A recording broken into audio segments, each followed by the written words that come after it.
Stalker, the series that made irradiated wastelands look almost appealing. For anyone not in the know, Stalker made a name for itself in the early 2000s with an experience so bleak, it made the ending of The Mist look downright wholesome. That's the second video in a row that I've mentioned that film. I really must watch it again, it's pretty good. Set in a version of the Chornobyl exclusion zone filled with mutants, anomalies, and other things you wouldn't want to meet on a dark night, it stood out with its unrelenting atmosphere and unique take on post-apocalyptic dystopia. You'd step into the zone, scavenging for supplies while avoiding irradiated patches, supernatural oddities, and bandits who had no qualms about leaving you skinned or worse. Honestly, it wasn't an easy game to love, but if it got its claws in you, there was no escape. Heart of Chernobyl, after multiple delays, real-life wars, and several false starts, finally brings us back to that harsh, unforgiving landscape. And while it's been polished up with all the bells and whistles that Unreal Engine 5 can manage, the grim, unpolished soul that made the original Stalker so memorable is still very much here. But is it the grand return we'd all been hoping for? Watch on to find out.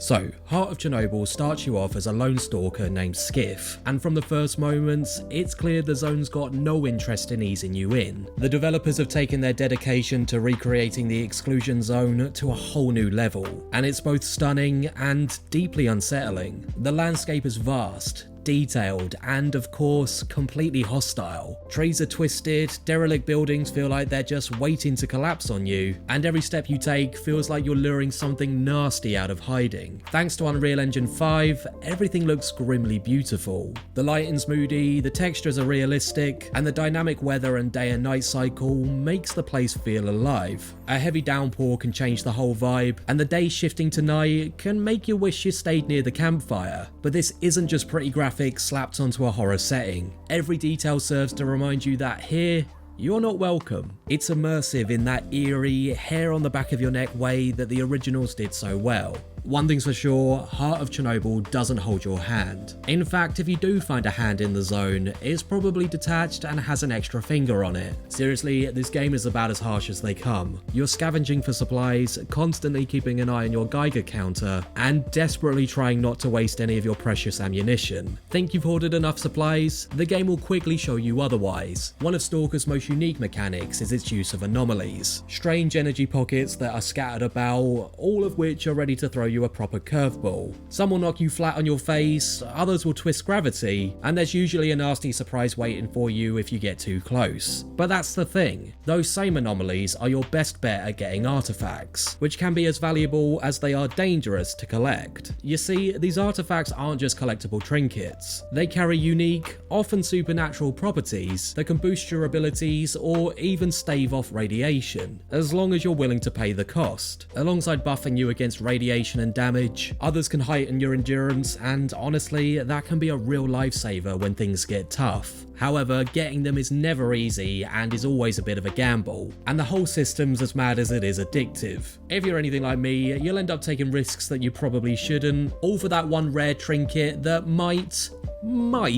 keep you alive a little bit longer. The faction system is another returning favourite and is more layered than ever. The zone isn't just a barren wasteland, it's full of groups with their own agendas, and they're not usually the friendly sort. Some, like the Duty, believe in containing the dangers of the zone at all costs, aiming to eradicate the anomalies and mutants. Meanwhile, Freedom, their ideological opposite, believes in preserving the zone's mysteries and fights for its protection, which often leads to clashes with Duty. Then you've got the Loners, who are your more classic survivalists, trying to make a living without allegiance, while the Bandits are always out for themselves, exploiting anyone who crosses their path. Each faction has a philosophy that shapes its approach to the zone, and these alliances, or indeed feuds, shape your journey through the game. If you manage to curry favour with one group, you might have a slightly easier time. Like if you get on Duty's good side, you might receive some help in dangerous territories, but if you make someone important a little bit cross, you'll be spending the rest of the game looking over your shoulder. It's a constant balancing act that will keep you on edge, and you'd be wise to not not get too comfortable with anyone. In short, the gameplay's unforgiving, but in that old school way that keeps you coming back for more. Don't get me wrong, you will die a lot, but each survival feels like a little victory. It does help if you're a glutton for punishment though. As far as stories go, Heart of Chernobyl isn't here to spoon feed you plot points. Playing as Skiff, you're navigating the zone with a vague sense of purpose, but the details are entirely up to you to uncover. The game really takes a hands-off approach to storytelling, encouraging you to explore, talk to NPCs, read notes that have been left behind, and connect the dots yourself. This open-ended storytelling means you're rewarded for curiosity and punished for apathy. There's no endless dialogue or tutorials spelling everything out, and this lack of hand-holding feels refreshingly old-fashioned. Heart of Chernobyl respects your intelligence. That was their first mistake with me. And in true Stalker fashion, just lets you get on with things, even if getting on with things means stumbling headfirst into a mutant nest. One of the most intriguing parts of the story is how your choices ripple through the game.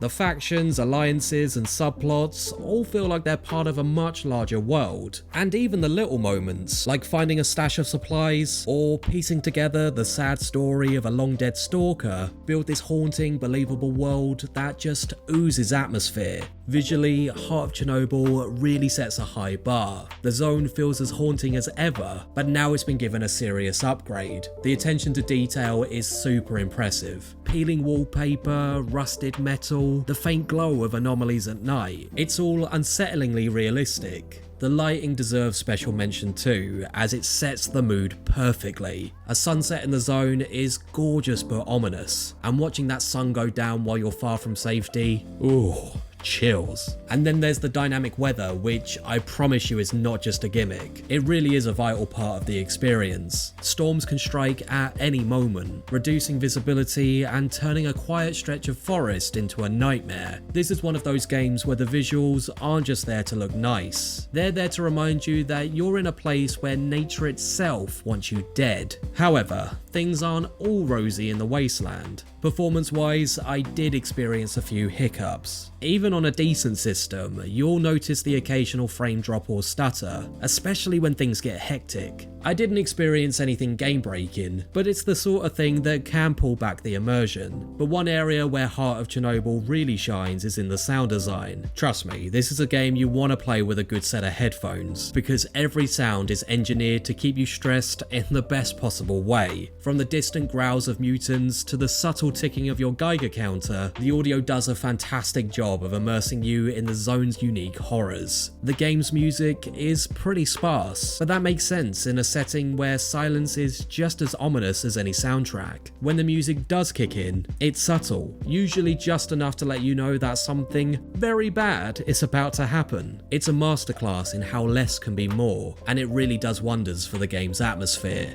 Heart of Chernobyl isn't just another sequel, it's a return to a brutal, haunting world that fans have been craving for over a decade. It's a game that refuses to go easy on you, that expects you to dig around for answers, and that won't think twice about sending you to your untimely and probably radioactive end. But that's exactly what makes it special. This isn't a game for everyone. If you're looking for something lighthearted or easy to pick up, the zone is not going to be your friend. But if you're ready to put in the time, there's an incredible, chilling experience waiting for you here. It really captures the essence of the original series while bringing it into the modern era with stunning visuals, challenging gameplay, and a narrative that's both bleak and deeply compelling. For fans of survival horror and those that don't mind a bit of challenge and maybe just a touch of existential dread, this one is definitely worth your time. But what did you think of Stalker 2 Heart of Chernobyl? Please let me know in the comments below, I would love to read your thoughts. And while you're down there, don't forget to like and subscribe for plenty more on all things gaming. Check out our movie channel UDS Films, or you can always visit upsidedownshark.com to keep up with everything else we've got going on. Until then, my name is Tom, this has been UDS, and we'll see you next time. Bye!